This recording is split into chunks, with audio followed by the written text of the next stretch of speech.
Gagawa kami ng ice cream. At ayan yung alaga ko, nauna nang kumain. 2 mango lang yung nagamit ko.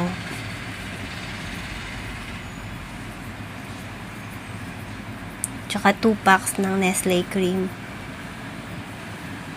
Na-refrigerate ko siya ng buong gabi para mas maganda yung texture niya.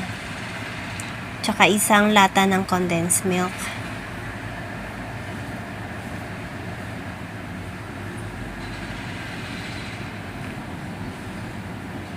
Siyempre, ubusin natin. Sayang din naman.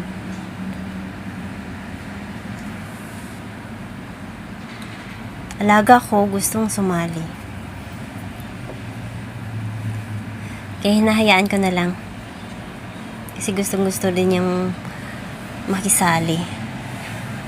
Sarap na daw. Pero in fairness,